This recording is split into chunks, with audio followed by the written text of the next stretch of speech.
Okay, I'm live. Hello, everybody. I'm live on YouTube.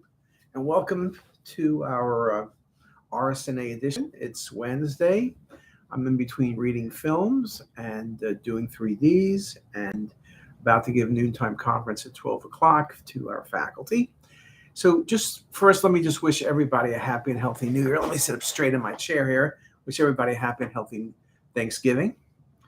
And we all know that whether you're in the US or worldwide, in radiology, when there's Thanksgiving, there's RSNA. And RSNA didn't happen for a couple of years, but it happened last year, though it was smaller, one of the earliest pre-pandemic meetings. And this year it's back. It's probably not going to be RSNA 2019, but we shall see. I know from our perspective at Hopkins, just we usually have a hard time covering the first few days of the week. We have to move people around and things like that. But there aren't that many people going to RSNA. And the people who are going are kind of going in and out for a day or two. We don't even have a departmental get together at RSNA. So you see, a lot has changed. And so I'm going to ask the question, is RSNA ever going to get back to 2019 or 2015 or 2010? Or is this what's going to happen? Now, this is not unique to radiology. So let me be clear. First of all, I want to be clear that I'm a great supporter of RSNA. I think RSNA has been the Super Bowl. I went probably for 35 years till the last couple. And I look forward to it being very successful. And I'll be there speaking Sunday morning, which is always a gigantic honor. But that really isn't the question I'm asking. American College of Surgery met in October. They had 10,000 people in San Diego at a wonderful place to have a meeting. That's great, but they usually have 25,000. Not so great. I've spoken at some meetings where the attendance is really low compared to what was pre-COVID. Now, there's many reasons people are afraid, people are this, but I'm telling you, you go to the airports, people aren't afraid. You can't get a seat on a plane. Every hotel is crowded. The economy is booming, surely, in the transportation business. But the challenges for RSNA and other meetings, big ones, CES, a couple 100,000 people in Las Vegas, first week of January, every year, Consumer Electronics Show, same issue. Do people really need to go? When you canceled it for a few years, you made people think, do I really need it? Because guess what? I survived. It didn't happen. And maybe my business has prospered even more than when I had the meeting and spent a fortune of money. The same thing with RSNA. The truth was RSNA numbers were going down pre-COVID. The excitement of RSNA was going down. Many things changed. In the old days, everyone would buy equipment for their hospital. Now there's big purchasing groups. So people don't go to RSNA to go look at equipment and compare scanner to scanner or angio to angio or fluoro to fluoro. There's some person buying it at a high level for multiple hospitals, big contracts. You're the little guy. You're not involved anymore. So purchasing, cross that off the list. That's not a reason to go to RSNA. See new things?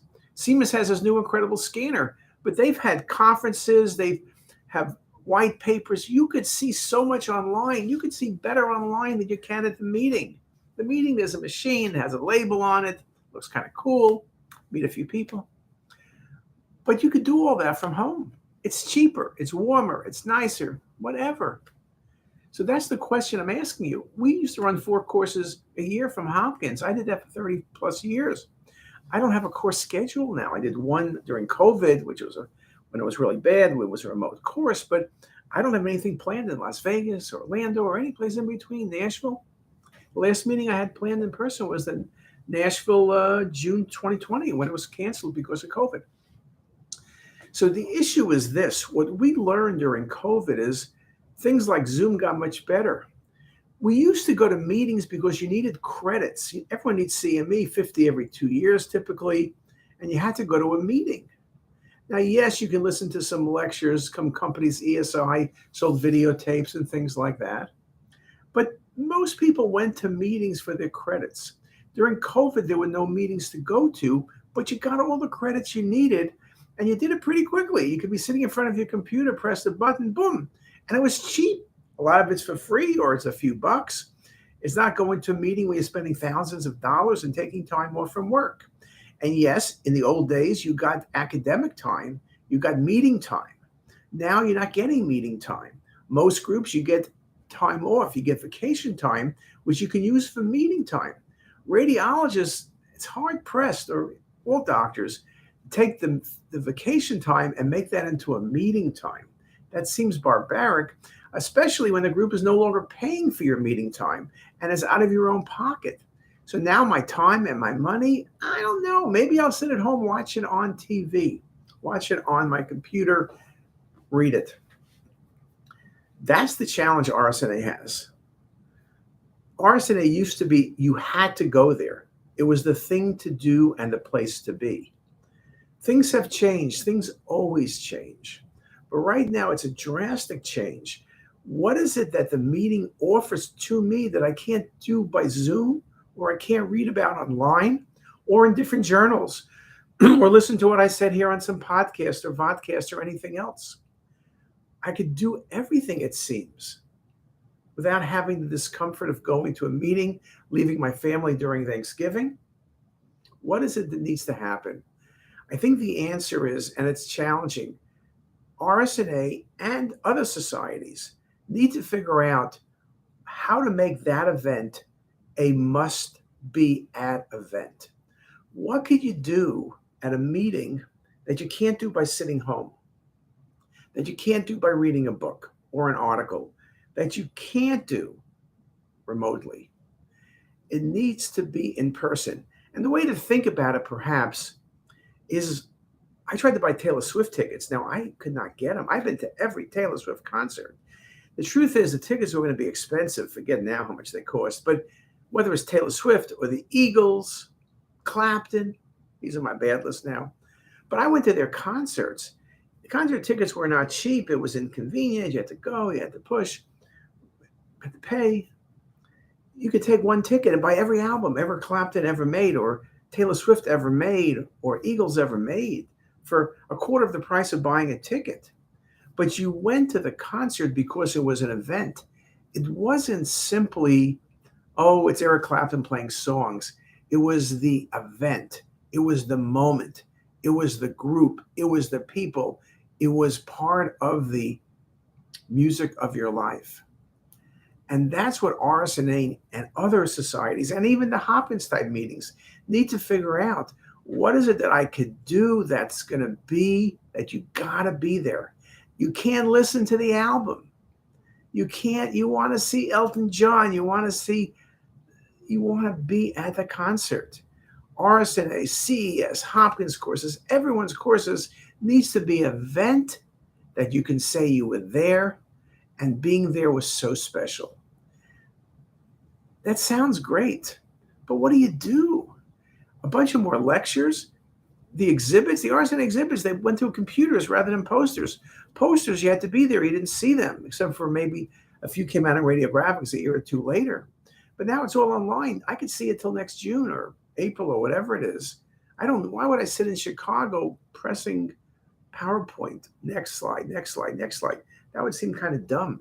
Bad use of my time. What is it that RSNA is going to give me? Is it hands-on training? Is it sessions with experts? What is it? What are you going to give me that I can't get from sitting in my office?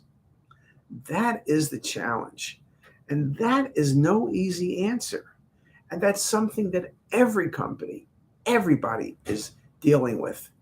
How do we make it an event? How do we make it that Taylor Swift concert where 3.5 million people went online, registered, and kept plucking away, and they couldn't get tickets because there was only 30 shows or something, and 60,000 people at a show, and you could buy 6 tickets. Let's not go into the math there. But what is it that we can do to create a demand that you can't even fit enough people? So many people want to go to RSNA, you can't fit them all in McCormick Place. That's not going to happen, obviously. But that really is the challenge. And I think it's something to think about. What is it that needs to be done to really change the in-person event to a must-be-at? It can't be buying the album anymore. We can do that. We can listen to the records. We can listen to different talks. We can do all that for free or small amounts of money at our own time, 10 o'clock at night, 3 o'clock in the afternoon on a Sunday, whenever we're bored. I need to go to meetings, but why? What is it that I'm getting? And that's the question people are asking. And as the meetings go down in volume, you begin to say, aha, maybe I shouldn't be here. And we know that also the new generation do not like going to meetings. When I go to meetings now, there's a lot of old people, right? These are people that went to meetings for 30 years. I love them. But then we always went to meetings because that's how we learned. The new generation, they don't go to class in college. They don't go to the residency lectures. Why are they going to a meeting at Disney? They're not going to sit there. Give me a break. So it's a challenge. I don't have the answer, but we need to think.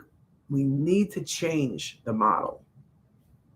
And when you're eating turkey and you're tired tomorrow and you're doing nothing and you're tired of listening to your relatives and you're tired of turkey and cranberries and God knows what, or you just have some quiet moment sitting on the plane to RSNA or thinking about sitting on the plane to RSNA, just think, what is it going to take for you to go to another meeting? When you have that answer, send me an email and let me know. And so, I don't know. So we wish everybody the best. I see Sina Delazar. We'll wish them the best. Of course, I think it's better to be at RSNA meeting, not online. I wish I could be there in the near future. Yeah, we'll see what happens. But I think we need to make it something special. And with that, I wish everybody a happy Thanksgiving, a wonderful long weekend, and hope to see many of you in Chicago. Have a great day, everybody. Thanks a lot.